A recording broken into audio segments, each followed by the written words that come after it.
Hello students, welcome to LN digital. My name is Amrit Raj और Udaan PYQ series में आज मैं आपके लिए ले आया हूं फिर से एक नया चैप्टर जिसका नाम है इलेक्ट्रोमैग्नेटिक वेव।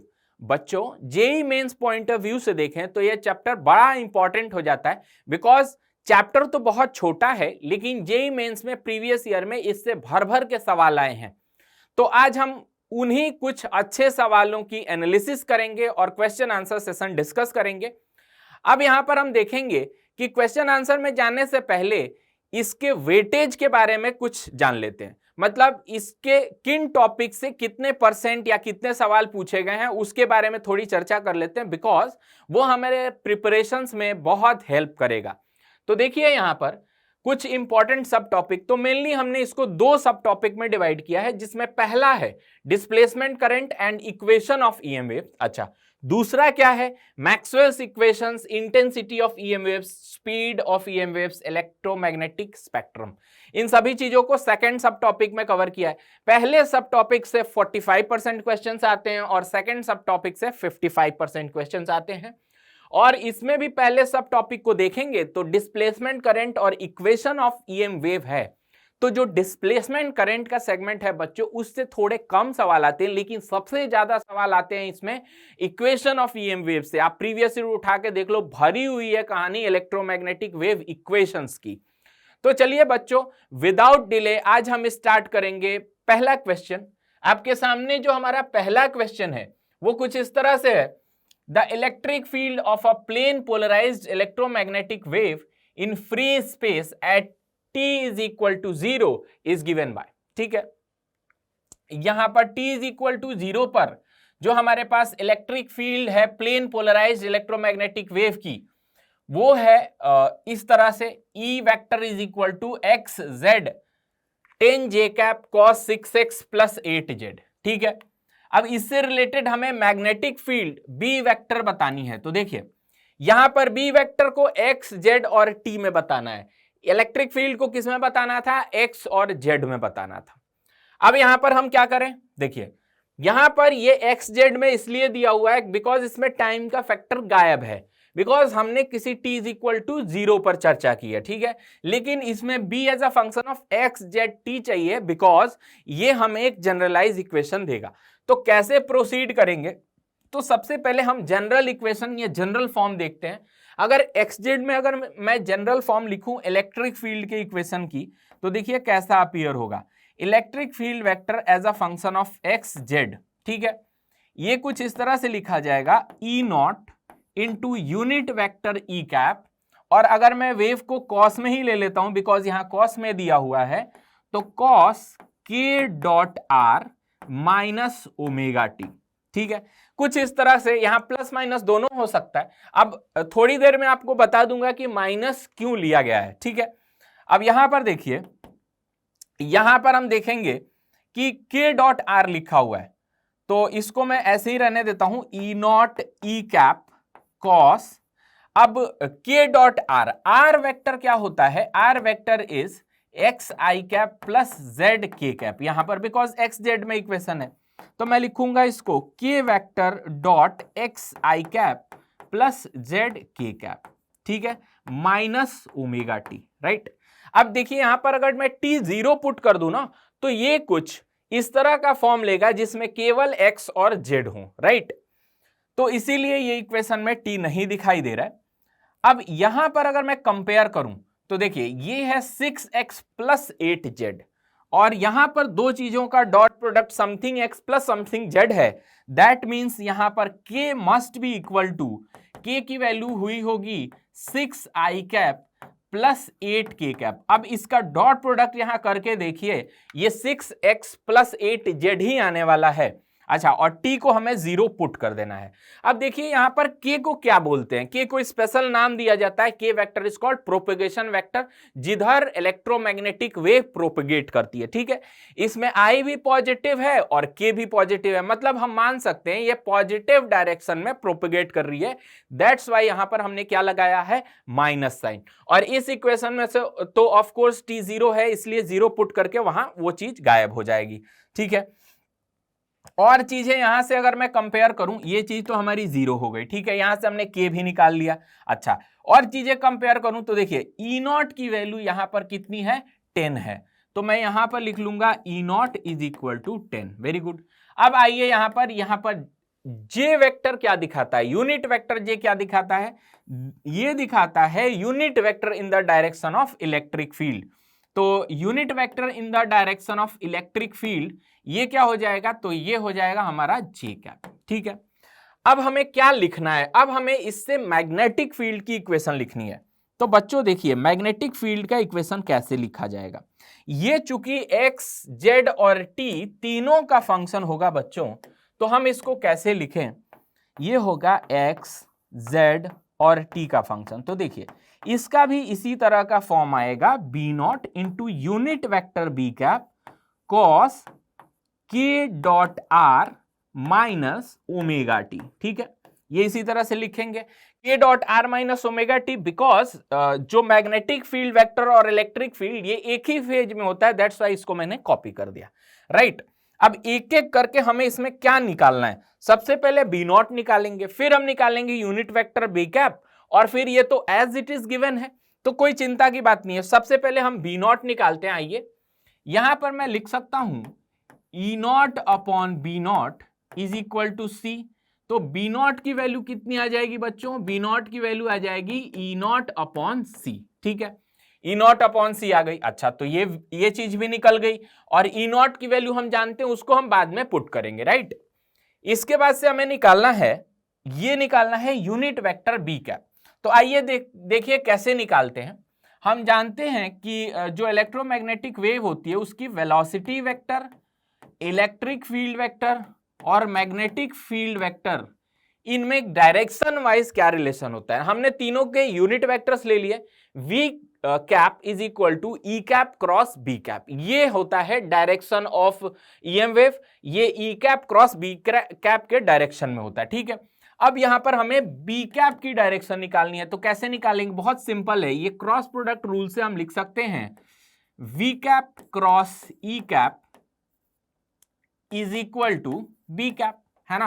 अब देखिए वी कैप यानी प्रोपेगेशन की डायरेक्शन क्या है, इसको निकालने के लिए हमने निकाला था प्रोपेगेशन कांस्टेंट। ये देखिए ये है हमारा प्रोपेगेशन कांस्टेंट के वेक्टर 6 आई कैप प्लस 8 के कैप। ठीक है, तो यहां से देखिए जो ये के वेक्टर है 6 आई कैप प्लस 8 के कैप, यहीं से हम यूनिट वेक्टर के निकाल लेंगे और यही देगा हमारी वेव की वेलोसिटी का डायरेक्शन।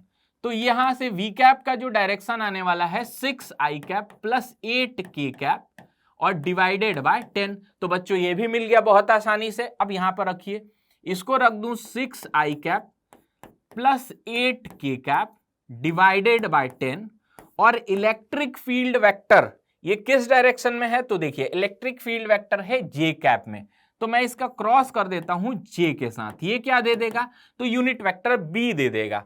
ठीक है, तो यहां क्रॉस प्रोडक्ट अगर मैं करूंगा तो 1/10 को बाहर करूंगा, फिर आई क्रॉस जे क्या मिल जाएगा बच्चों, तो ये मिल जाएगा के, इसका मतलब क्या हो गया 6 के कैप। राइट, अब देखिए यहां पर के क्रॉस जे, ठीक है, के क्रॉस जे जो आता है हमारा, जे क्रॉस के की वैल्यू आती है आई, इसलिए के क्रॉस जे कितना आ जाएगा माइनस आई, तो माइनस के साथ 8 आई। राइट, और इसको 1/10 से मल्टीप्लाई किया ही है, सही है।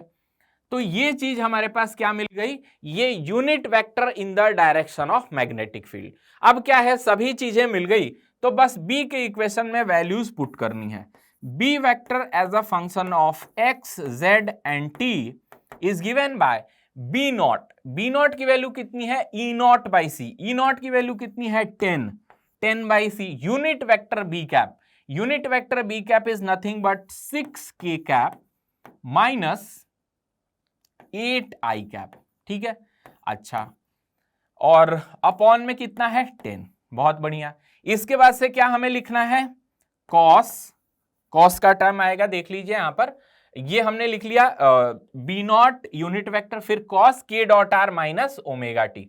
ठीक है, cos K dot are, again के dot are is nothing but 6 x cap plus 8 Z 6x plus 8z, ठीक है, माइनस ओमेगा टी।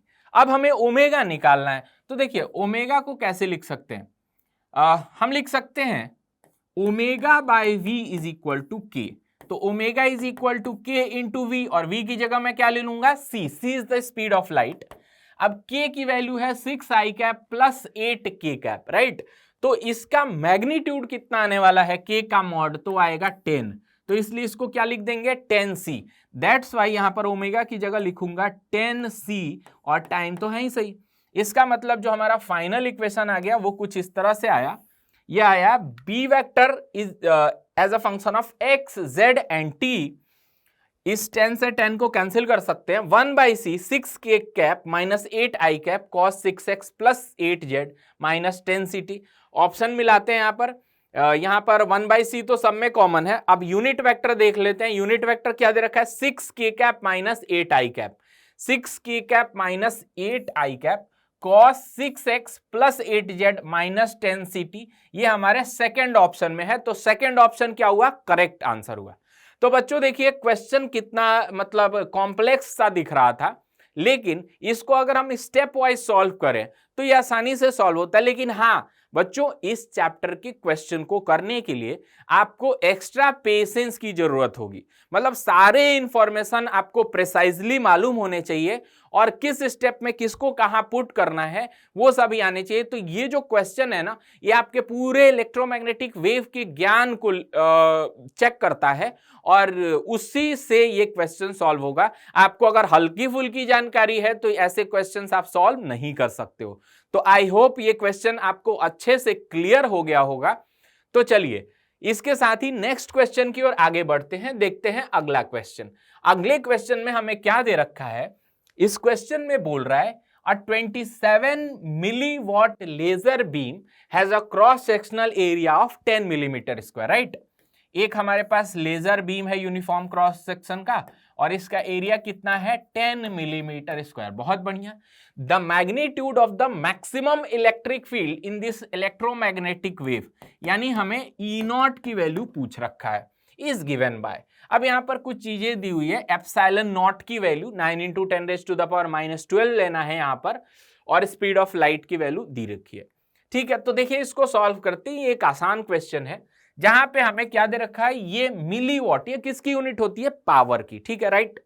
अब अगर मैं इंटेंसिटी का फॉर्मूला लिखूं for electromagnetic wave in terms of electric field amplitude, तो कैसा नजर आएगा, half epsilon naught E naught square into सी।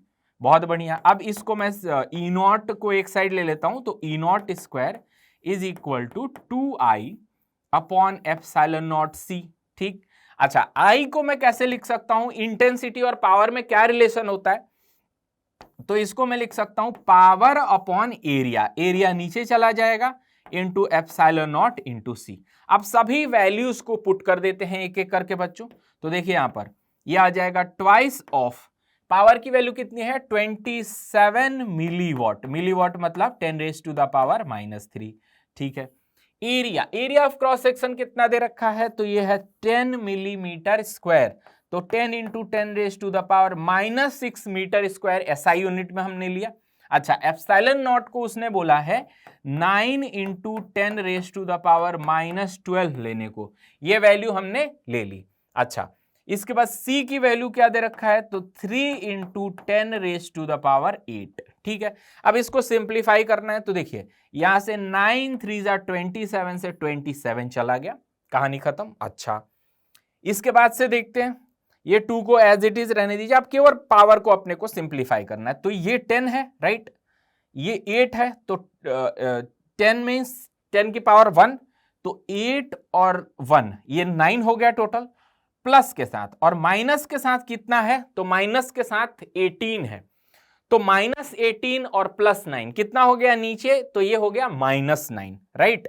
अब -9 10⁻⁻9 ओवरऑल नीचे हो चुका है इन सबको सिंप्लीफाई करके, और ऊपर कितना है 10⁻⁻3, तो इससे कैंसिल होगा, नीचे होगा 10⁻⁻6, ऊपर जाके बनेगा 10⁻6, तो मैं इसको ऐसे लिख दूंगा 2 इंटू 10⁻⁶, ठीक है।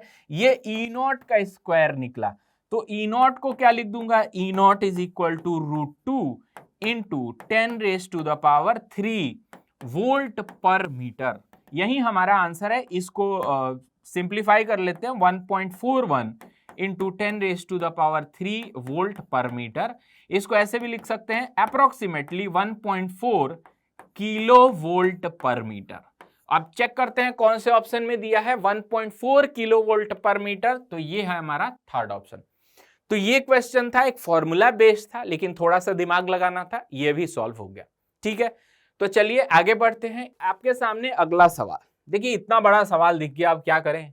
तो आधे लोग तो देखकर ही दिमाग खराब हो जाएगा कि ये कौन सा सवाल है। नहीं, इस तरह से नहीं, एकदम पेशेंसली चेक कीजिए, क्या पता हमें एक आध स्टेप में ही आंसर मिल जाए और आगे जाने की जरूरत ही ना पड़े, पूरी इक्वेशन बनाने की, फॉर्म करने की जरूरत ही ना पड़े। तो देखिए क्वेश्चन में क्या लिखा है, B vector is 1.6 into 10⁻⁻6 cos 2 into 10⁻7z plus 6 into 10⁻15t into 2i cap plus J cap.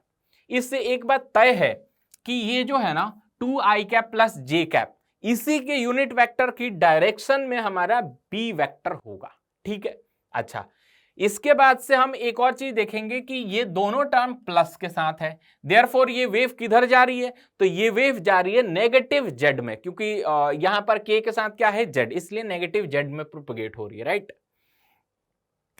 अब यहां पर एक और चीज हम देखेंगे कि अगर मैं बी की बात करूं, बी का यूनिट वेक्टर ये आएगा 2i cap plus J cap, ठीक है। और ये जा किधर रही है, तो ये जा रही है नेगेटिव जेड में। तो मैं इसको सॉल्व करने के लिए सबसे पहले लिख लेता हूं unit vector in the direction of velocity, और ये आएगा हमारा किधर, नेगेटिव जेड, तो माइनस के कैप, ठीक। और इसके बाद से यहां पर बी वेक्टर का यूनिट कैप मींस की unit vector in the direction of B अगर मैं ले लूं, तो देखिए बच्चों ये आ जाएगा B cap. B cap is 2i cap plus J cap upon √5, ठीक है। अब हमें इससे क्या मिलेगा, तो इससे हम निकालने वाले हैं unit vector in the direction of electric field. क्यों ऐसी चीज क्यों चमकी मेरे दिमाग में, बिकॉज देखिए इलेक्ट्रिक फील्ड की इक्वेशन में ये जितने भी डायरेक्शन वाले वेक्टर्स है ना, ये सारे अलग अलग हैं। तो अगर मुझे इसमें से ये वेक्टर पता चल जाए पहले ही, तो इस सब के बारे में हमें ई नॉट निकालना, और ये तो एज इट इज रहेगा, तो ई नॉट निकालना और ये सब चीजें करने की जरूरत नहीं पड़ेगी। तो सिंपली हम क्या करेंगे, तो देखिए ये रिलेशन हम जानते हैं, V cap is equal to E cap cross B cap, ठीक है।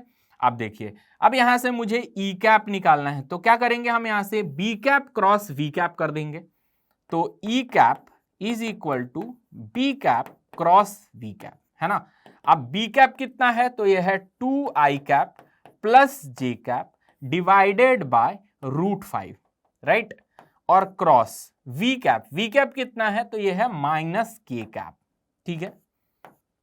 तो देखिए यहां पर अब एक एक करके इसको सॉल्व करते हैं। तो माइनस को तो पहले मैं बाहर ले लेता हूं, -1/√5 को तो मैं बाहर ले लेता हूं, और ये क्रॉस प्रोडक्ट कितना होगा, i क्रॉस के, ठीक है।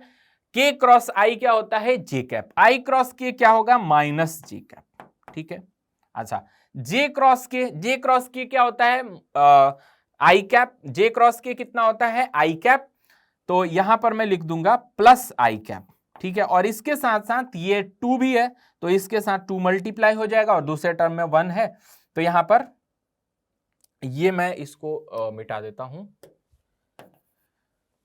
यहां पर देखिए, यहां पर हमने मल्टीप्लाई किया जे कैप क्रॉस के कैप, तो ये कितना आ जाएगा, तो ये आ जाएगा आई कैप, ठीक है। और -1/√5 को पहले ही मैंने बाहर कर लिया है, तो इसको और सिंप्लीफाई करूं तो 1/√5, और ये आ जाएगा हमारा 2j कैप और माइनस आई कैप। मतलब ये यूनिट वेक्टर होगा इन the direction of electric field. अब मैं ऑप्शन अगर चेक करूं तो देखते हैं कि कौन सा ऑप्शन इसे मैच करता है। तो इससे मैच करता हुआ ऑप्शन 2j कैप माइनस आई कैप, ये किस ऑप्शन में है, ये 4th ऑप्शन में। तो यहां से हमारा निसंदेह फोर्स ऑप्शन क्या है, करेक्ट है। बाकी सॉल्व करने की जरूरत ही नहीं है क्योंकि ये सभी वेक्टर्स में क्या है, डिफरेंट डिफरेंट है, अलग है, तो हमें डायरेक्शन मिलते ही खेल खत्म। तो इस तरह की भी चीजें होती है कि एक लाइन में क्वेश्चन को ये सब देख के डरने की जरूरत नहीं है। चलिए आगे बढ़ते हैं, नेक्स्ट क्वेश्चन लेते हैं। यहां पर हमारे सामने एक क्वेश्चन है, इसमें बोला गया the magnetic field of a plane electromagnetic wave is given by, कोई प्लेन इलेक्ट्रोमैग्नेटिक वेव की इलेक्ट्रिक फील्ड दी हुई है, B naught I cap cos K Z minus omega T plus B one J cap cos K Z plus omega T, where B naught is equal to this and B one is equal to this, the RMS value of force experience by stationary charge Q is close to. देखिए RMS force की बात आ गई, इसका मतलब अगर stationery charge पर कोई force लगा सकता है तो कौन लगा सकता है, इलेक्ट्रिक फील्ड। मैग्नेटिक फील्ड कभी नहीं लगा सकता है। तो हमें क्या करना है, ये जो मैग्नेटिक फील्ड दे रखी है ना, इससे हमें इलेक्ट्रिक फील्ड के इक्वेशन में लिखना है। ठीक, कैसे लिखे देखिए, इसमें दो पार्ट हैं, यानी कि दो ईएम वेव्स हैं एक साथ। यहां पर एक cos K Z minus omega T और ये cos K Z plus omega T. ये वाली जो ईएम वेव है ऐसे समझ सकते हैं, ये प्लस और माइनस है तो ये किधर जा रही है, तो ये है पॉजिटिव के में, और ये दोनों में प्लस है तो ये किधर जा रही है, माइनस के में। ठीक है, अब जब मैं ई वेक्टर लिखूंगा, ई वेक्टर, तो उसमें भी दो पार्ट होंगे, जिसमें एक होगा ई नॉट, है ना, और फिर आएगा इसके साथ यूनिट वेक्टर ई कैप, और इसमें क्या आ जाएगा, कॉस, ऐसे लिख सकते हैं कॉस, इसको मैं इसके साथ ही ले लेता हूं ब्रैकेट में ई कैप को। ठीक है, यह आ जाएगा cos K Z minus omega T. ठीक है, और यूनिट वेक्टर किधर आ जाएगा, तो ये ई कैप के डायरेक्शन में आ जाएगा। दूसरा पार्ट क्या बोलता है हमसे, तो दूसरा पार्ट हमसे ये बोलेगा, ये ई नॉट कैप लिख लेते हैं, ज्यादा बेटर है। दूसरा पार्ट में मैं लिख सकता हूं E one vector into E one cap into cos K Z plus omega T, ऐसा कुछ इक्वेशन होना चाहिए। ठीक है, अब इसको कैसे ले आए, सबसे पहले अगर मैं बात करूं कि यहां पर, तो पहले वेव का जो यहां पर एम्पलीट्यूड है, यानी मैक्सिमम वैल्यू है मैग्नेटिक फील्ड के लिए, वो है बी नॉट। ठीक है, तो यहां पर पहले वेव के लिए हमारे पास कितना है, ई नॉट। पहले वेव के लिए ये डायरेक्शन कितना है, आई कैप। ठीक है, तो यहां पर ये मेरा कितना है, ई नॉट कैप। अब इससे ही हम सबसे पहले इलेक्ट्रिक फील्ड के पहले वेव के लिए, पहले पार्ट के लिए हम क्या निकालते हैं, डायरेक्शन, राइट। तो यहां पर इसको ई नॉट एज इट इज रखते हैं, बाद में वैल्यू सब्स्टिट्यूट करने की जरूरत पड़ेगी, वहां पर कर देंगे। अब ई नॉट कैप क्या होगा, it is the direction of electric field. इसको कैसे डिसाइड करेंगे, तो देखिए यहां से करेंगे।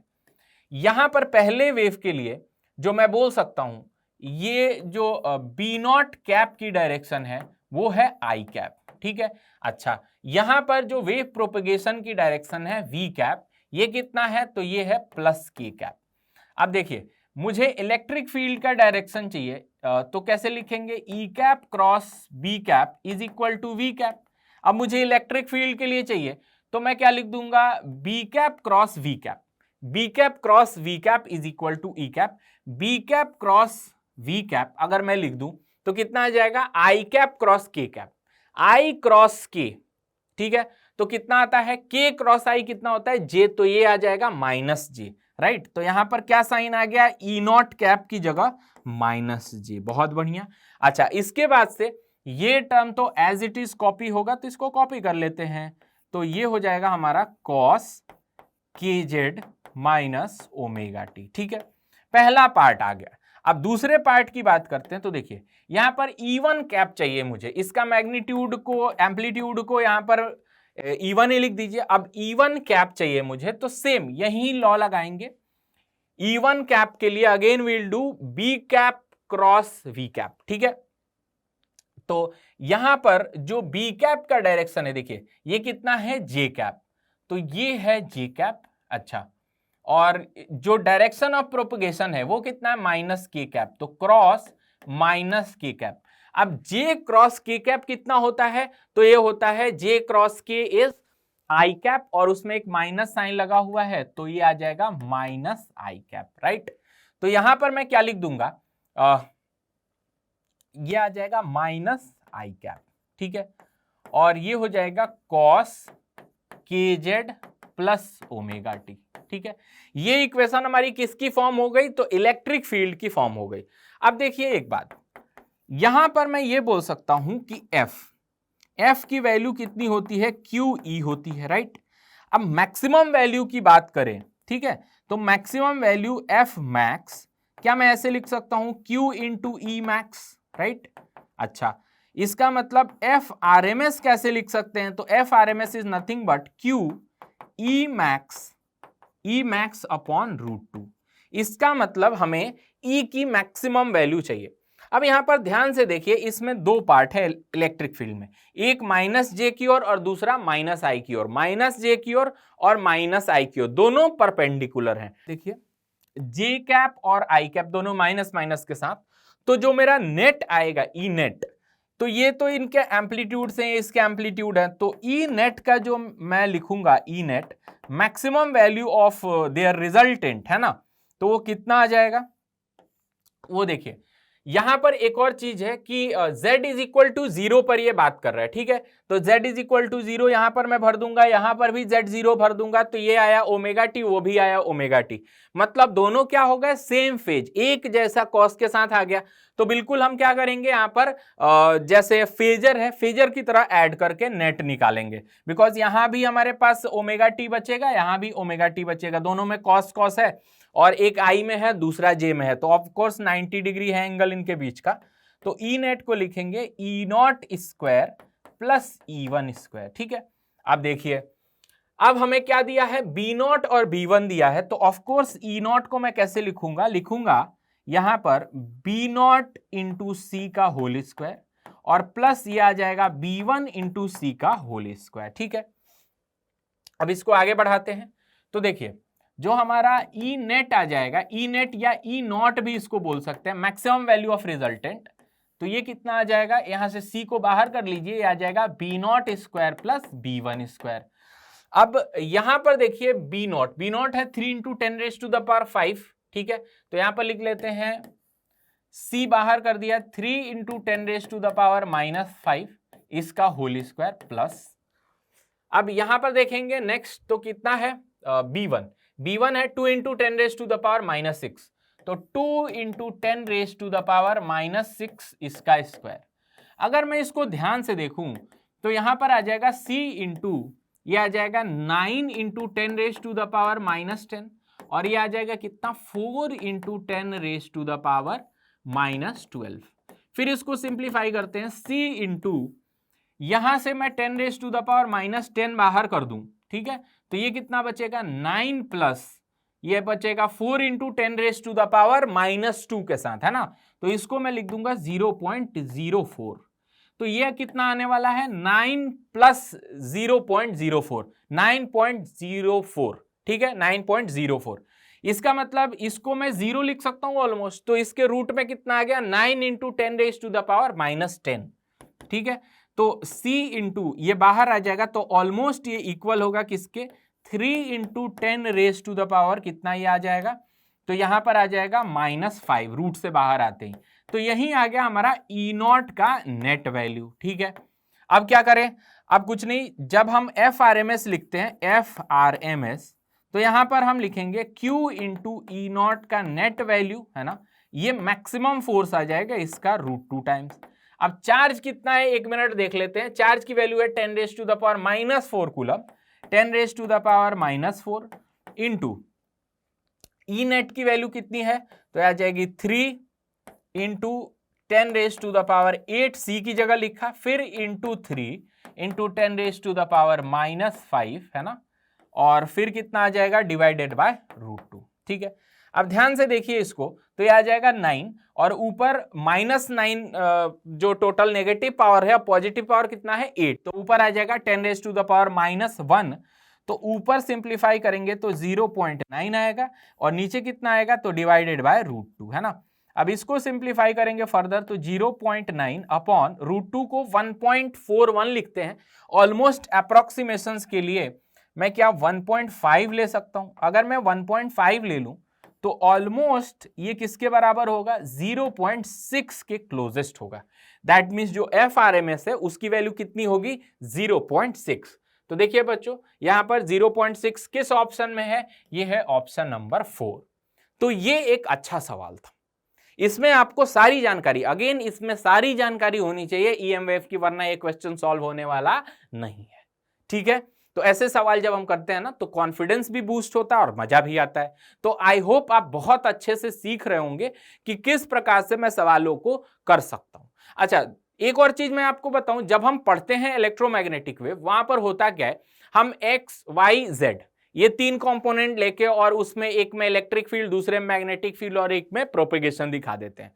यहां पर जो डायरेक्शंस हैं प्रोपेगेशन के, इलेक्ट्रिक फील्ड के, मैग्नेटिक फील्ड, वो बदल बदल के दे रहा है, अंतर कुछ नहीं है। क्या मैं एक्स वाई प्लेन में भी एक डायरेक्शन दे सकता हूं? यस, उसके परपेंडिकुलर एक डायरेक्शन कोई दे दीजिए तो उसमें आ जाएगा, अगर इलेक्ट्रिक फील्ड एक में है, दूसरे मैग्नेटिक फील्ड, और फिर उसके परपेंडिकुलर क्या हो जाएगा, वेलोसिटी यानी प्रोपेगेशन वेक्टर। ठीक है, तो इस प्रकार से केवल वेक्टर चेंज हो रहा, बाकी बेसिक कॉन्सेप्ट वही है। तो यहां पर अगर हम बहुत ज्यादा डायग्राम बना के एनालाइज करेंगे तो इसमें थोड़ी सी कम फीलिंग आती है। इसलिए अगर हम इक्वेशंस पे रिलाई करें, अपने नॉलेज पे, मैथमेटिक्स पे, वेक्टर्स अच्छे से यूज करें, तो एकदम सही रिजल्ट पर अराइव करेंगे। और हां, कभी गेस करने की कोशिश नहीं करेंगे, बिकॉज देखिए यहां पर गेस करने का भी कोई फायदा नहीं है, ना ही कोई शॉर्ट ट्रिक है जिससे मैं बता दूं ऐसा होगा।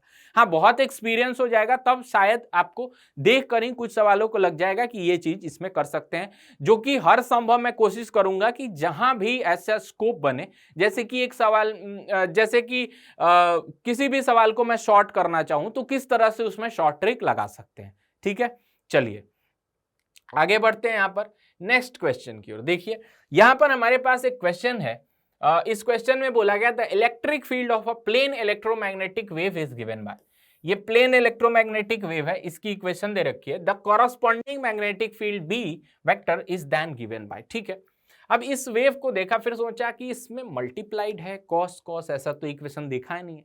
एक्चुअल में अगर हम ध्यान से देखें तो ये इक्वेशन हमने वेव्स में देखी है, स्ट्रिंग वेव्स में देखी है, साउंड वेव में देखी है। कैसे? वहां पर जब लास्ट सेगमेंट हम पढ़ते हैं स्टैंडिंग वेव्स, तो वहां पर क्या होता है, कॉस कॉस का, साइन साइन का, साइन कॉस का, ऐसे मल्टीप्लाइज आते हैं। ठीक है, तो इस तरह के वेव्स को हम बोल सकते हैं कि स्टैंडिंग वेव की इक्वेशन है। इसका मतलब इसमें 2 कंपोनेंट हो सकते हैं।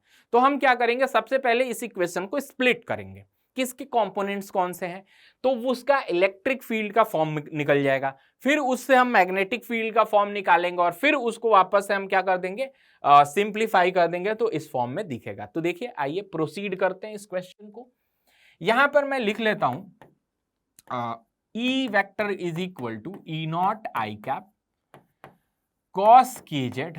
ठीक है, और ये आ जाएगा हमारा कॉस ओमेगा टी। बहुत बढ़िया।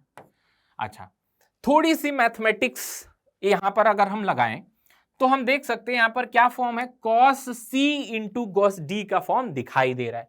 तो इससे रिलेटेड जो फॉर्मूला हमें याद आना चाहिए वो कैसे आना चाहिए, एक फॉर्मूला होता है cos C plus cos D का।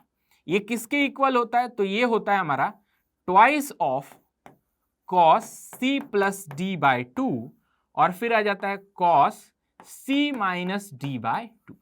ठीक है, अब इसको मैं कंपेयर करूं तो ये देखिए ये प्रोडक्ट फॉर्म है cos x into cos Y type, जो कि यहां पर लिखा हुआ है, देखिए। ठीक है, अब यहां पर मैं क्या करूंगा, लेफ्ट हैंड साइड में अगर मैं ले लूं cos c plus D by 2 ताकि क्लियर दिखे, और into cos c minus D by 2, तो इसको किससे इक्वेट कर सकता हूं, तो इससे इक्वेट कर सकता हूं 1/2 of cos c plus cos d, यानी इसको सिंप्लीफाई करके मैं 2 टर्म में cos c plus cos d में स्प्लिट कर सकता हूं। ठीक है, अब यहां पर अगर मैं कंपेयर करूं तो पहले टर्म में c प्लस डी बाई 2 है, तो क्यों ना मैं c प्लस डी बाई 2 को यहां मैं kz मान लूं। अच्छा, इसको इक्वेशन 1 बोल दिया, और फिर c माइनस डी बाई 2 को मैं क्या बोल दूं, यहां पर ओमेगा टी बोल दूं, ये इक्वेशन 2। अगर मैं 1 प्लस 2 कर दूं, दोनों इक्वेशंस को जोड़ दूं, तो जोड़ने से हमें क्या मिलेगा, ये मिलेगा, ये d और d माइनस डी कैंसिल हो जाएगा, और c की वैल्यू कितनी होगी, देखिए यहां से अगर मैं ऐड कर दूं तो यहां से कितना आएगा, ये d और माइनस डी कैंसिल हो जाएगा, तो यहां से c निकल के आएगा, ये आएगा kz और प्लस ओमेगा टी। ठीक है, ऐसे ही आप d के लिए सॉल्व करोगे, अगर दोनों को सब्ट्रैक्ट कर दो तो ये निकल के आने वाला है kz माइनस ओमेगा टी। बहुत बढ़िया। अब मुझे c और d की वैल्यूज को यहां पर भर देना है सिंपली। तो जो मेरा इक्वेशन निकल के आएगा वो क्या निकल के आने वाला है, ये हो जाएगा इज इक्वल टू 1/2 ऑफ, किसको मैं लिख सकता हूं, half of cos c plus cos d। ठीक है, ऐसा मैं लिख सकता हूं, is equal to cos c plus d by 2 और cos c minus d by 2। इसका मतलब इस पूरी चीज को मैं इस फॉर्म में कन्वर्ट कर सकता हूं। अब देखिए, आइए मैच करते हैं। तो मैं इस पूरी चीज को जो यहां पर लिखा हुआ है, ये दोनों प्रोडक्ट फॉर्म को मैं किस में कन्वर्ट कर सकता हूं, तो इसको लिख सकता हूं हाफ c प्लस d। ठीक है, तो देखिए यहां पर मैं लिखता हूं हाफ c प्लस डी। अब फिर से इक्वेशन को, इलेक्ट्रिक फील्ड की इक्वेशन को ई नॉट आई कैप और इस चीज को मैं रिप्लेस करना चाहता हूं, तो ई वेक्टर क्या हो जाएगा, ई नॉट आई कैप तो एज इट इज होगा, और फिर इस चीज को पूरा मैं लिखूंगा 1/2, तो 2 यहां आ जाएगा, cos c plus cos d। ठीक है, इस तरह से लिख सकते हैं। और c और d की क्या वैल्यूज हैं, तो E not by 2 I cap, c की वैल्यू है cos kz plus omega T. अच्छा, और यहां पर d की वैल्यू कितनी है, d की वैल्यू है kz माइनस ओमेगा टी, तो plus cos kz minus omega T. ठीक है, तो इससे हमें क्या पता चलता है, इससे ये पता चलता है कि इलेक्ट्रिक फील्ड के दो फॉर्म हो गए, इसको हमने सिंप्लीफाई कर लिया। अच्छा, अब हमें इससे मैग्नेटिक फील्ड लिखना है। ठीक है, अब क्या करें मैग्नेटिक फील्ड के लिए, तो देखिए इसके साथ जो कोफिशिएंट अटैच है ना कॉस के साथ, वो है ई नॉट बाई 2, यानी maximum value of electric field E not by 2 है। तो बी की मैक्सिमम वैल्यू क्या होगी दोनों ही टर्म्स में, तो मैं लिखूंगा E naught by B naught is equal to C. ठीक है, तो बी नॉट की वैल्यू कितनी आएगी हमारी, ई नॉट बाई सी। अब देखिए जो maximum value of electric field है वो ई नॉट नहीं है, ई नॉट बाई 2 है, इसलिए यहां पर मैं बी नॉट की वैल्यू क्या लिखूंगा, ई नॉट बाय 2c। ठीक है, तो बी नॉट की value E not by 2c मैं लिख दूंगा। तो हमारे पास बी का फॉर्म आ जाएगा। ठीक है, बी का फॉर्म आ गया इलेक्ट्रिक फील्ड का, तो मैं कैसे लिखूंगा इसको, बी वेक्टर, देखिए यहां पर B vector is equal to E not by 2c। ठीक है, ये दोनों के लिए मैक्सिमम वैल्यू सेम होगा, मैग्नेटिक फील्ड का भी। अच्छा, अब हमें क्या लिखना है, पहले का जो यहां पर दोनों के साथ आई आई कैप एसोसिएटेड है, यानी दोनों इलेक्ट्रिक फील्ड का जो ऑसिलेशन का डायरेक्शन है वो है आई कैप आई कैप। ठीक है, अब मैग्नेटिक फील्ड का ऑसिलेशन का डायरेक्शन कैसे निकालें, तो magnetic field is always perpendicular to what, this electric field. ठीक है, और प्रोपेगेशन यहां पर किधर जा रहा है, तो प्रोपेगेशन इसको देख के मैं बता सकता हूं कि ये वेव किधर जा रही है, ये जा रही है नेगेटिव के में। ठीक है, आई में है इलेक्ट्रिक फील्ड और नेगेटिव के मैं इधर मान लूं तो इधर है हमारा क्या, इसका प्रोपेगेशन, यानी कि मैग्नेटिक फील्ड इन दोनों के परपेंडिकुलर कहीं ना कहीं प्लस माइनस जे में आएगा।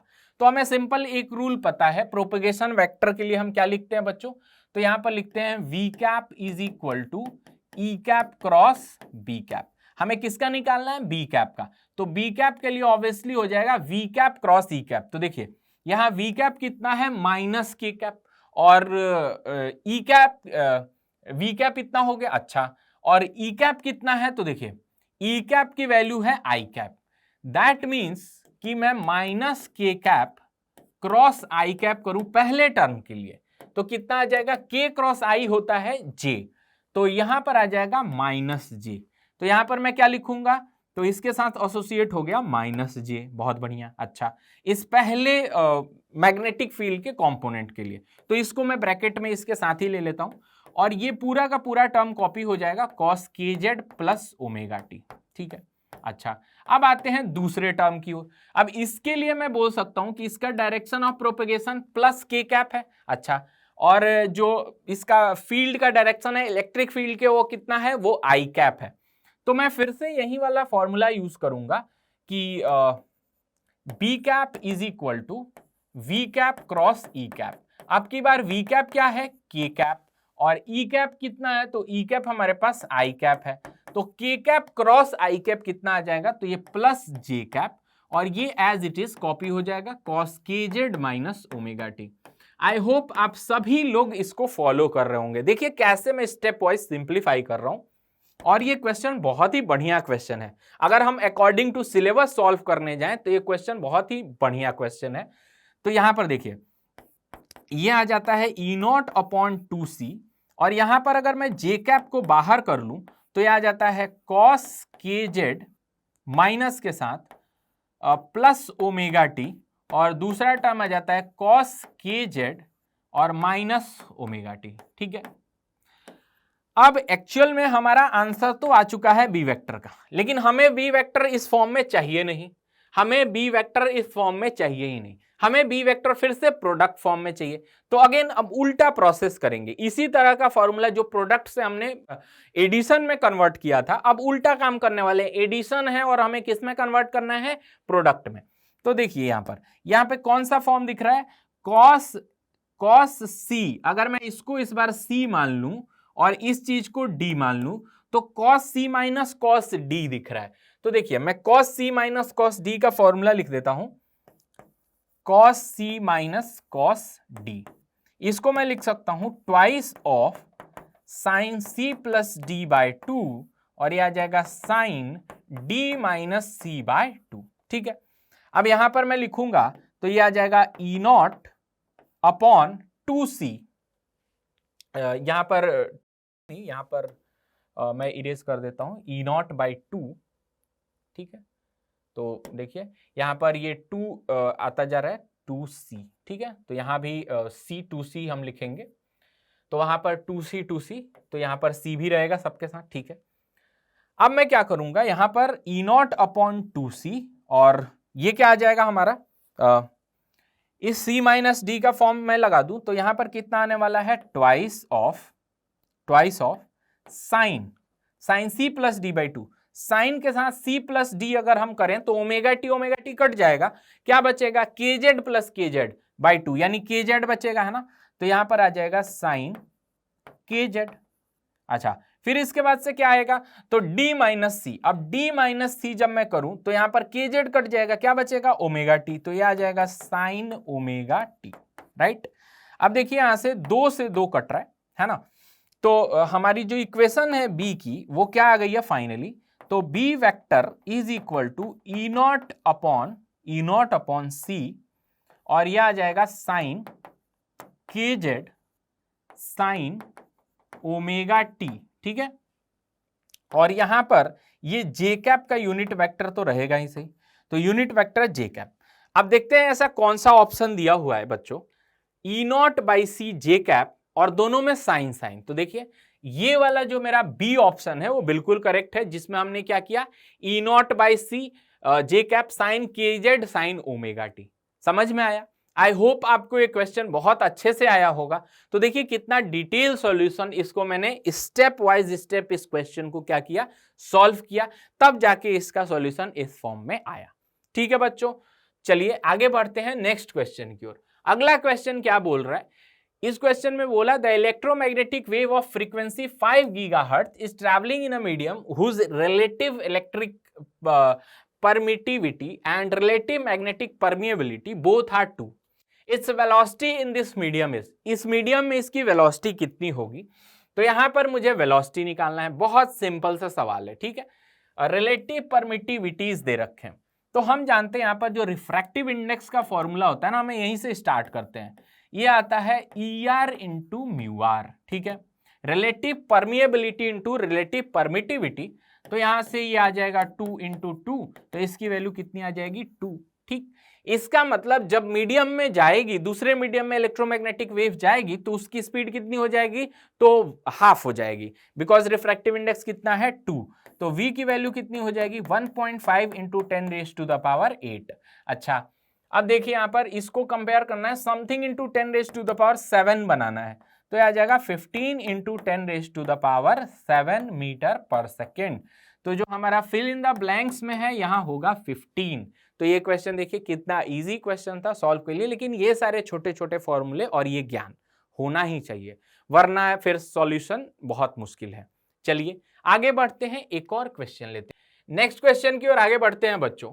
यहां पर बोल रहा है electric field of a plane electromagnetic wave propagation through a non magnetic medium is given by E is equal to 20 cos 2 into 10⁻10 t minus 20x। ठीक है, ये हमारे पास क्या है, इलेक्ट्रिक फील्ड की इक्वेशन दे रखी है। Dielectric constant of the medium is equal to, dielectric constant इसने पूछा मीडियम की। अच्छा, डाइलेक्ट्रिक कांस्टेंट को हम एक और नाम से जानते हैं बच्चों, इसको हम ER के नाम से जानते हैं। तो एक्चुअल में यहां पर ER की वैल्यू पूछी है। ठीक है, तो देखिए यहां पर हम देखते हैं ये ओमेगा है 2 इंटू 10⁻10 और ये क्या है K। तो यहां पर जो स्पीड हो जाएगी वो आ जाएगी omega upon K। That means 2 into 10⁻10 upon 200। तो ये 10 के पावर से 2 चला जाएगा। अच्छा, ये 2 से 2 कैंसिल हो जाएगा। दैट मीन्स 1 इंटू 10⁸ मीटर पर सेकेंड। इससे ये समझ में आता है बच्चों कि जो स्पीड है दूसरे मीडियम में वो 1/3 हो गई है वैक्यूम के, राइट। वैक्यूम की कितनी हो गई है, 1/3 हो गई है। दैट मीन्स यहीं से बोल सकते हैं रिफ्रैक्टिव इंडेक्स कितना है, 3 है। तो रिफ्रैक्टिव इंडेक्स इज 3, एन की वैल्यू 3 रख लो भाई। एन की वैल्यू होती क्या है, तो ये होती है √μr/ER। अब क्या करो, दोनों तरफ स्क्वायर कर दो, μr की वैल्यू 1 दे ही रखी है, तो ये आ जाएगा ER इज इक्वल टू 9। यही होता है डाई इलेक्ट्रिक कॉन्स्टेंट। ठीक है, I think you have got this point और ये क्वेश्चन भी आ गया होगा। ठीक है, तो 9 ऑप्शन किसमें दिया है, ऑप्शन नंबर 1, तो फर्स्ट इज करेक्ट। ठीक है, आगे बढ़ते हैं बच्चों, एक और सवाल जिसमें EM वेव की इक्वेशन दे रखी है, लंबी चौड़ी इक्वेशन। ठीक है, अब मैं इक्वेशन नहीं पढ़ रहा, आप सीधे क्वेश्चन पढ़ते हैं। If this wave falls normally on a perfectly reflecting surface having an area of 100 centimetre square, एक ऐसे एरिया पर गिरती है जिसका एरिया कितना, 100 सेंटीमीटर स्क्वायर।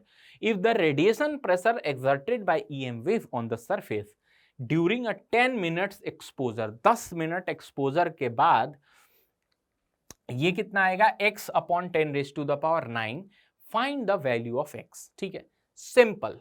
यहां पर हमें एक फॉर्मूला आना चाहिए जिसको मॉडर्न फिजिक्स में पढ़ाया जाता है, या इनफैक्ट हम जहां पर हीट वगैरह पढ़ते हैं वहां पर यूज होता है। रेडिएशन प्रेशर, रेडिएशन जहां भी पढ़ाया जाता है वहां पर पढ़ाया जाता है। Radiation pressure on reflection, reflecting wave के लिए रेडिएशन प्रेशर याद आया, 2I/c, ये फॉर्मूला। हाँ सर ये तो भूल गए, तो नहीं भूलना नहीं है, आएगा और बार बार आएगा। तो फॉर्मूला तो हमेशा ही याद रखना है, एट एनी कंडीशन। अच्छा, अब क्या क्या गिवन है, तो सर यहां पर देख लेते हैं क्या इंटेंसिटी गिवन है। यहां पर हमसे पूछ रहा है रेडिएशन प्रेशर, इक्वेशन दे रखी है, falls on normally on the surface, area दे रखा है, रेडिएशन प्रेशर 10 मिनट में। ठीक है, इंटेंसिटी, चलिए यहां पर इंटेंसिटी नहीं गिवन है तो इंटेंसिटी निकाल लेंगे, इसमें कौन सी बड़ी बात है।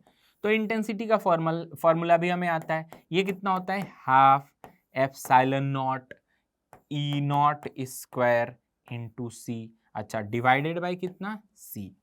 इस C ने C को मार दिया और ये 2 ने 2 को मार दिया।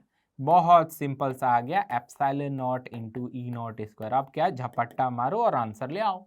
यहाँ पर ε0 की वैल्यू एज इट इज हम 8.85 10⁻⁻12 लेंगे, और E0² यानी कितना हो गया, ये 4 इंटू 10⁻⁴। ठीक, अब इसको मल्टीप्लाई करें तो ये आ जाएगा 5 4 जा 20 और 4 8 जा 32 और 2 तो 34 और 8 4 जा 32 और 3 तो कितना आ जाएगा, 35, राइट। तो इसको मल्टीप्लाई किया तो 35.40 आया, और इसमें पावर कितनी आ गई, तो पावर आ गई 10⁻⁻8, है ना। अब देखिए ये किसमें दे रखा है, ये x/10⁹ में। बहुत बढ़िया, तो मैं क्या करूं, 35.4 अपॉन इसको लिख सकता हूं 10⁻8। ठीक है, अब नीचे 10 से मल्टीप्लाई कीजिए और ऊपर भी 10 से मल्टीप्लाई कीजिए, तो ये इंटू 10 और ये भी 10, तो नीचे आ जाएगा 10⁻⁹ और ऊपर आ जाएगा 354, दैट मीन्स 354। तो जो हमारा x का वैल्यू आया ये कितना आया 354। वाह सर, ये क्वेश्चन भी हो गया, मजा आया। ठीक है, चलिए आगे बढ़ते हैं, अगले क्वेश्चन की ओर देखते हैं। फिर पिटारे में क्या है, ये है नया सवाल। वाह, ये तो और देख के दिमाग खराब होगा सर, ई दे रखा है, बी दे रखा है और इतने बड़े इक्वेशन, मेरा तो माथा खराब हो गया, क्या करें। कुछ नहीं, इसमें देखिए क्वेश्चन पढ़िए और पता कीजिए कि क्या पूछ रहा है। ये बड़े बड़े ऑप्शंस देखे घबराने नहीं है। ज्यादातर बच्चे ऐसे हो जा रहे हैं, भाई इतना बड़ा ऑप्शन सॉल्व कैसे करें, दिमाग खराब वहीं पर छोड़ के निकल जाते हैं। नहीं, देखिए कितना तुच्ची सवाल है। यहाँ पर an electromagnetic wave propagating in x direction has a wavelength of 8 millimeter. The electric field vibrating in y direction has a maximum magnitude of 60 volt पर मीटर। तो एक चीज तो मिल गई भाई, इलेक्ट्रिक फील्ड। ठीक है, तो यहां पर इलेक्ट्रिक फील्ड की मैक्सिमम वैल्यू कितनी आ गई 60 वोल्ट पर मीटर। ठीक है, अब आइए, choose the correct equation for electric fields and magnetic fields for EM wave. ठीक है, अब हमने इलेक्ट्रिक फील्ड देखा, अच्छा फिर हम क्या सोचे, वेवलेंथ सोचा। तो इस इक्वेशन में हम वेवलेंथ के भी बारे में जानते हैं कि इससे निकल सकती है कुछ टर्म को कुछ फॉर्मूले लगा के, और मैग्नेटिक फील्ड भी। सबसे पहले मैंने देखा कि भाई इलेक्ट्रिक फील्ड में 60 और 60 किस ऑप्शन में दिया है। भाई ये तो गधा भी पहचान लेगा कि 60 वोल्ट पर मीटर किस में है, पहले में है और दूसरे में है। ये तीसरे और चौथे के बारे में क्या सोचना है, तो नालायक ऑप्शंस है, तो हटा दो इसको। अच्छा, इसके बाद से अब इन्हीं दोनों में चक्कर है, तो मैग्नेटिक फील्ड देख लो भाई। मैग्नेटिक फील्ड का भी एम्पलीट्यूड यानी मैक्सिमम वैल्यू दोनों में अलग है। फटाक से आंसर ले आओ, क्या हो जाएगा, लिखिए sir E0/B0 is equal to C। तो यहाँ पर B0 की वैल्यू कितनी आ जाएगी, E0/C। आंसर तो आ गया सर, E0 की वैल्यू कितनी है 60/3 इंटू 10⁸8। ये कितना हो गया 20, और मैं इसको कितना लिख दूंगा, तो 2 इंटू 10⁻⁻7। वाह सर, ये तो मैग्नेटिक फील्ड की मैक्सिमम वैल्यू, ये वाला ऑप्शन पकड़ में आया। इन दोनों में ही तो चेक करना था, ऑप्शन नंबर 2 आ गया। देखिए कितना बड़ा क्वेश्चन था, इतना बड़ा डराने वाला। कुछ रिक्वायरमेंट पड़ी क्या वेवलेंथ की, नहीं। अगर इक्वेशन बनाओगे तो भी वेवलेंथ तुम कंपेयर कर सकते हो इन कोफिशिएंट से, वो वेवलेंथ वाले फॉर्मूला 2π/λ वगैरह लगा के इज इक्वल टू k, तो उससे चेक कर लोगे तो सही वही वेवलेंथ आएगी। ठीक है, चलिए ये क्वेश्चन भी सॉल्व हो गया, ऑप्शन नंबर 2 इज करेक्ट। आगे बढ़ते हैं नेक्स्ट अगले क्वेश्चन की ओर। अगला क्वेश्चन हमारे सामने एक स्टेटमेंट के फॉर्म में है। ये स्टेटमेंट क्या बोलता है, given below are the 2 statements. Statement 1, electromagnetic waves are not deflected by, not, it is very important, not deflected by electric and magnetic field. Of course ये डिफ्लेक्ट नहीं करती हैं, ये प्रॉपर्टी होता है, बिकॉज इसमें चार्ज थोड़ी है कि जो डिफ्लेक्शन होगा फोर्स लगेगा, नहीं। तो पहला स्टेटमेंट क्या बोल रहा है, ये बिल्कुल ट्रू है। अच्छा, दूसरे स्टेटमेंट पर आते हैं, amplitude of electric field and the magnetic field in electromagnetic waves are related to each other as.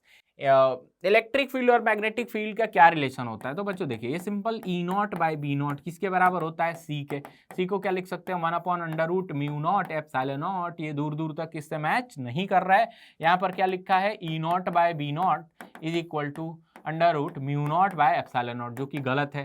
That means statement second is wrong, ये फॉल्स है। यानी ट्रू फॉल्स का कॉम्बिनेशन कौन सा है, 1 is true but statement 2 is false. Option number 1, खेल खत्म। ठीक है, आगे बढ़ते हैं नेक्स्ट क्वेश्चन की ओर। बच्चों देखिए अगला क्वेश्चन जब हम देखेंगे, इस क्वेश्चन में हमें क्या बोला है, इस क्वेश्चन में बोल रहे हैं sea water at frequency f is equal to 9 into 10⁻² hertz has a permittivity epsilon is equal to 80 epsilon naught and resistivity rho is equal to 0.25 ohm meter. Imagine a parallel plate capacitor is immersed in sea water and is driven by alternating voltage source V as a function of t, V naught sin 2pi f t.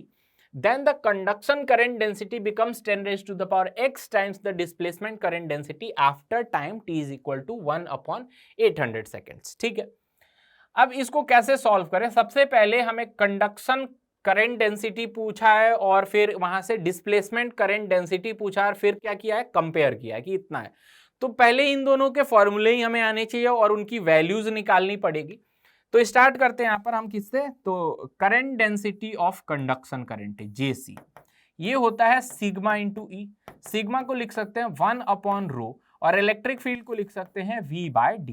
ठीक है, और इस question में actual में ये हो गया कितना, V/ρd। ठीक है, अच्छा देखिए यहाँ पर सिचुएशन क्या है, थोड़ा सा इसको भी रियलाइज कर लेते हैं। एक कैपेसिटर प्लेट है जिसमें ऑल्टरनेटिंग वोल्टेज लगा दिया गया और इसको सी वाटर में डुबो दिया गया, ऐसी सिचुएशन है। ठीक है, तो V/ρd और V की जो वैल्यू हम लिख सकते हैं, V की वैल्यू लिख सकते हैं यहाँ पर V0 sin 2πft upon ρd। ठीक है, ऐसा लिख दिया। अब हम आते हैं डिस्प्लेसमेंट करंट डेंसिटी JD पर।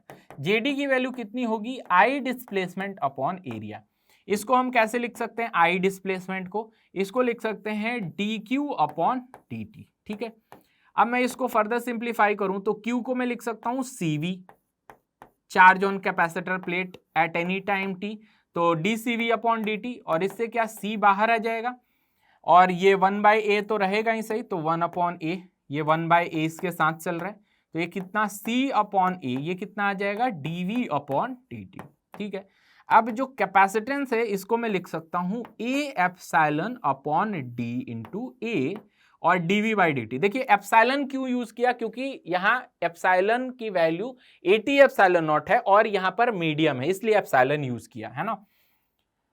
यहां से dV/dt, अगर मैं dV/dt निकालूं तो यह आ जाएगा V0 sin 2π, इसका डिफरेंशिएशन यहीं पर कर देते हैं। तो देखिए इसका अगर मैं डिफरेंशिएशन करूं, V0 को यहां पर बाहर कर देता हूं, तो डिफरेंशिएशन करने पर 2πf into cos 2πf into T. ठीक है, अब दोनों तरफ से हमारे जो फॉर्मूले हैं वो तैयार हो गए, जेसी का और जेडी का। अब क्या है, अब इसको कंपेयर ही तो करना है, इन दोनों को कैंसिल कर दीजिए और एप्सिलॉन को लिख दीजिए 80 एप्सिलॉन नॉट। ठीक है, और upon D V0 2πf into cos 2πf into T. ठीक है, अब आइए अब इसको आगे बढ़ाते हैं और कंपेयर करते हैं। अब हमसे बोला है कि जो कंडक्शन करंट डेंसिटी है, कंडक्शन करंट डेंसिटी जिसको हम JC से रिप्रेजेंट करेंगे, ये 10⁻⁻x टाइम्स है JD के, है ना। अब JC के लिए हमने क्या फॉर्मूला यूज किया है, V0 sin 2πft upon ρd।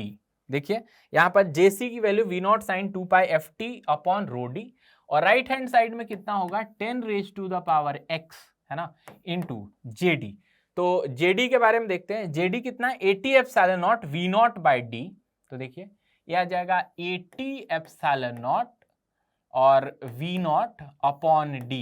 ठीक है, और इसके बाद क्या है 2πf cos 2πft, तो यह आ जाएगा 2πf cos 2πf into t। ठीक है, अब यहां से d से d कट जाएगा, अच्छा V0 से V0 कट जाएगा और कुछ कैंसिल हो रहा है तो नहीं।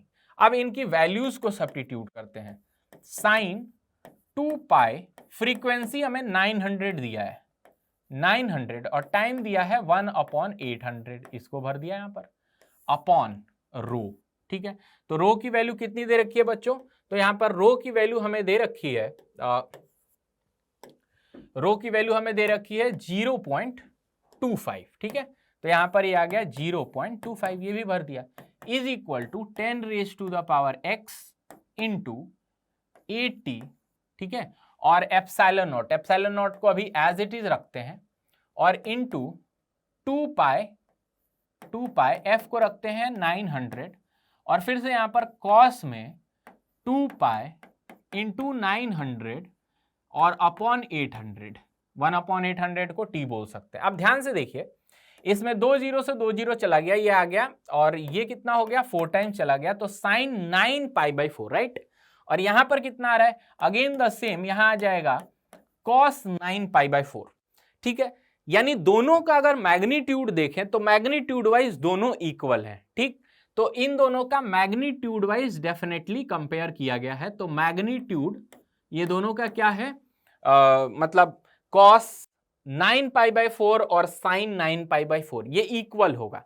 एक में आएगा साइन 9 पाई बाय 4 की वैल्यू आ जाएगी हमारी कितनी, तो साइन 9 पाई बाय 4 यानी 9 पाई बाय 4, इसको मैं लिख सकता हूं कितना, यहां पे 9 पाई बाय 4 को मैं लिख सकता हूं 2 पाई प्लस पाई बाय 4, ठीक है।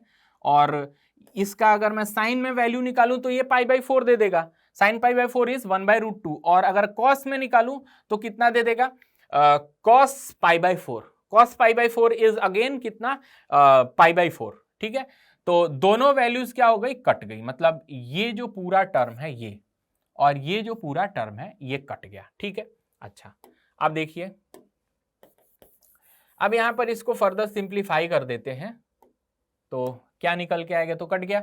अब यहां पर बच रहा है 80 एप्सिलॉन नॉट 2 पाई, तो एक काम करते हैं 2 पाई को इधर ले आते हैं 0.25, और ऊपर तो कुछ नहीं है, ऊपर 1 है ना, और 0.25 इधर से ले आते हैं 2 पाई एप्सिलॉन नॉट, राइट, और is equal to 10 raise to the power x into 80, और 2 पाई एप्सिलॉन नॉट को तो उधर ले गए हैं हम डिनोमिनेटर में, और फिर ये कितना आ जाएगा 900, ठीक है। अब देखिए यहाँ पर हम यहाँ पर लिख सकते हैं ये 0.25 है, ठीक है।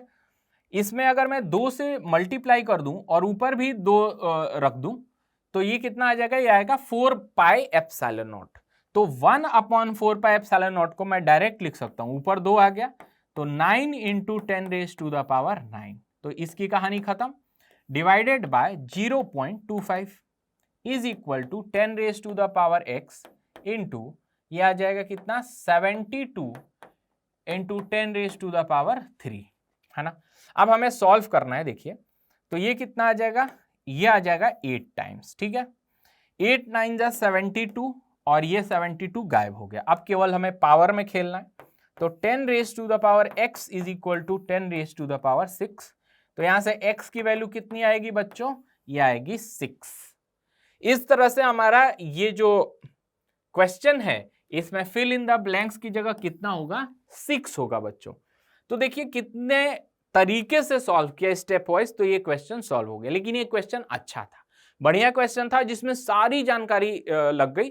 करंट इलेक्ट्रिसिटी का भी यूज हुआ, कैपेसिटर का भी यूज हुए, इसके बाद से हमारे पास डिस्प्लेसमेंट करंट का भी यूज हुआ, और इन सारी नॉलेज को इकट्ठा करके लास्ट में हमने इक्वेशंस को कंपेयर किया और फिर जाके आंसर आया।